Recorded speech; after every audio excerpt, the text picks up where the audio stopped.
இந்த கருப்பட்டி பார்த்துருப்பீங்க. இந்த கருப்பட்டி பார்த்தீங்கன்னா ஒரு ஆள் தேன் பைக்கில் வச்சு தேன் பாட்டில் வைக்க கொண்டு போயிட்டு இருந்தார். அப்போ அவர் நிப்பாட்டி கேட்டேன், தேன் ரேட்டு கேட்கும்போது அவர்கிட்ட கருப்பட்டியும் வச்சுருக்காரு. அப்போது கருப்பட்டி என்ன விலைன்னு கேட்டேன். 420 ரூபா 1 கிலோ. அப்போ நான் டேஸ்ட் பண்ணி பார்த்தேன். டேஸ்ட்டு ஓரளவு இருந்துச்சு. அந்த ஸ்மெல்லு நல்லா இருந்துச்சு. ஆனால் எங்கே உள்ள கருப்பட்டின்னு கேட்டால் கொஞ்சம் கன்னியாகுமரி மாவட்டத்தில் உள்ளவங்க இங்கே நாடன் கருப்பட்டின்னு சொன்னாங்க. எங்கன்னு பார்த்தா கருங்கல் பக்கத்தில் எங்கேயோ தயாரிக்கிறாங்களாம். உண்மையா பொய்யான்னு தெரியல. ஏன்னா கருங்கல்பில் இந்த பதநீர் கிடைக்கிறதே பெரிய கஷ்டம். இந்த அக்கானின்னு சொல்லுவாங்க, அது கிடைக்கிறதே இப்போ பெரிய கஷ்டம். அது காவலிருந்து வாங்க வேண்டியிருக்கு. இப்போ அது பதநீர் மிச்சம் இருந்தால் தான், பாக்கி இருந்தால் தான் இதை கருப்பட்டி காய்ச்சுவாங்க. இது அதுவே கிடைக்கல. அப்போ எப்படி இந்த கருப்பட்டி இவங்க காய்ச்சுறாங்க? உண்மையா பொய்யா?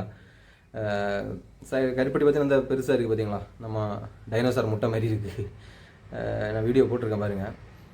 இது உண்மைதானா? கருங்கல் பக்கத்தில் உண்மையாகவே ஒரிஜினல் கருப்பட்டி காய்க்கிறாங்களா, இல்லை வேறு ஏதாவது கோல்மால் பண்ணி விற்கிறாங்களா? இதை பற்றி தெரிஞ்சவங்க கமெண்ட் பண்ணுங்கள்.